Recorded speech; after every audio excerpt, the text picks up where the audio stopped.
So this is the BOLDR Merlion 50th anniversary. This is a celebration for the 50th golden anniversary of the Merlion statue in Singapore. So BOLDR have worked with the Singapore Tourist Board on this watch, and you can see there are special features on the watch. So first of all, they put the minute numbers on there, and so that they could put the 50. And if we just take a close look at the 50, you can see it's a little bit different. The 5 has actually got there's the water spout of the statue, and the 0 has got the top half is the lion and the bottom half is the mermaid. So it's a sort of combination of the mermaid and the lion. And you can see it's got the nice golden second hand, and it's got the 12, on the bezel it's at the 12, the 3, the 6 and the 9.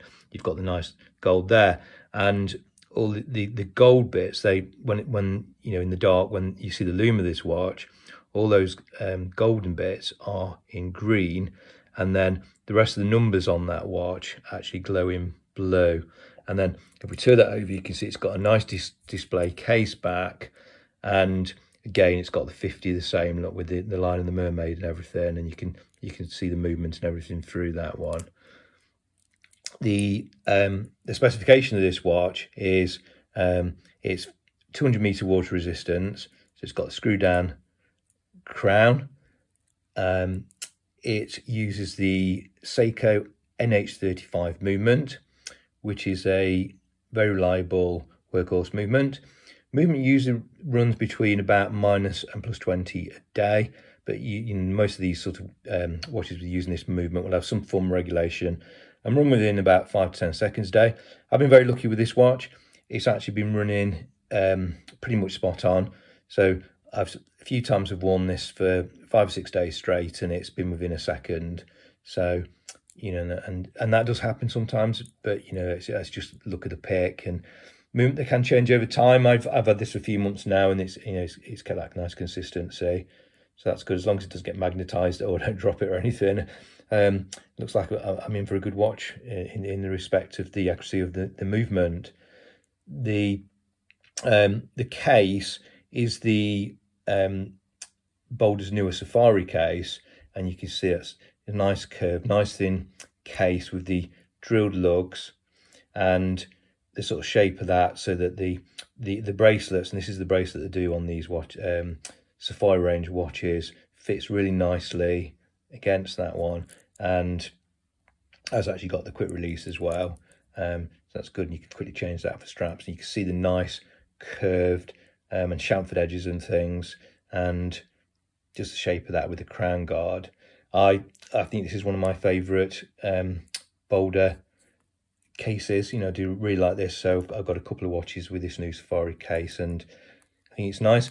The dimensions on this sort of are such that it does fit most wrists. So the you know, from one end to the other of the lugs, the lug to lug is 48 millimeters. So I think a lot of people, you know, prefer to keep them such that they don't overhang the wrist. So that will fit most wrist sizes. And then the diameter, again, very modern sort of case and shape and everything, is 40 millimeters, and that's starting to get the norm on these diver watches now. So they are going a bit smaller in size. And then I think I actually like the aluminium non-color, you know, just the silver aluminium bezel. Again, the alignment on that is absolutely perfect, and it's unidirectional, so you can use this for diving or in turn that way. I think the grip on that and the turn on that is absolutely spot on, no back play at all. So again, you could put that to the minute hand to keep time, 5, 10, 50. And I like the way it's got the markers on such that you can follow them. It's got each minute on as well as 5, 10, etc. That's really good. And I'll go back around that, and that does line up absolutely. That's it, absolutely perfect. And I know that, again, some of, you know, people, watch collectors in particular, seem to be a little bit OCD if they don't quite line up. And you know, I tend to be looking at watches, even Seiko's, well, my watches do tend to line up. So I think it's just again, look at the pick, just like a good movement, and a watch that lines up. And this does have both, which I think is really good. The dial is Sunburst is a blue, almost a midnight blue, but I think it mainly presents itself as black. It can depend on the light. So in certain lights, it will go more of a blue, and when the sun's on it, you can see that burst highlight. I'm not going to get it to change in the light indoors, but I'll try and do a little video of, you know, what it will look like in the sun outside, because it's a very sunny day today as I'm filming this one. And the hands are that sort of just plain sword shape, and I think proportion wise and everything, I think they're absolutely spot on. Easy to sort of, you know, see which is which straight away. So the bracelet, I think is a good one. It's more sort of, you know, it's not polished or anything like that, so it doesn't sort of, you know, track the scratches, and it, as I've already said, it fits really nicely to the bracelet. It's got a nice sort of, you know, the nicely sort of milled clasp, which sort of has that double closure, which I like. And again, it's got 3 adjustments, which, you know, with this new Sapphire case and this bracelet, one of the, you know, I sort of set it the same. I take the same amount of links off, and it does absolutely fit spot on for my wrist. So I can actually show you that one, what it looks like. My wrist is 7 1/4 inch, so just so you can sort of compare size. Let's just closes nicely, and I like that. So it's a 20mm lug width, so the bracelet is 20mm in width, which is, you know, standard for straps and things.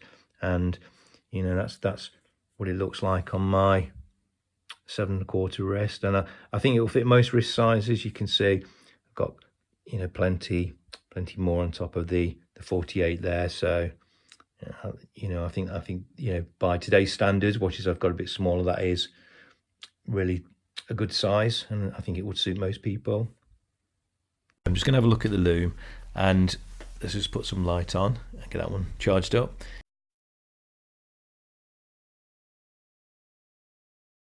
And now you can see that the hour and minute markers, apart from the 50, are in blue, and everything gold, including the 50-minute marker for the 50th anniversary, is actually in green.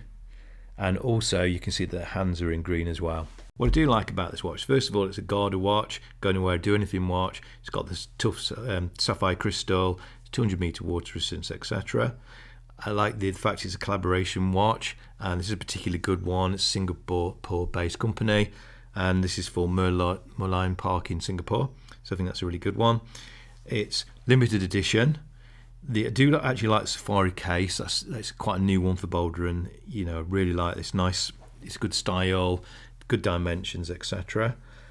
The movement, being the reliable Seiko movement, I think is a perfect choice, and the multicolored Lume I think works really well. And then finally, you know, as with most BOLDR watches, really good price. There's nothing I'd really change about the watch. It would have been probably interesting if it was limited to 50 pieces. I think it would have added to the cost, but it would have made it a little bit more special in some ways. But I understand why BOLDR didn't do this.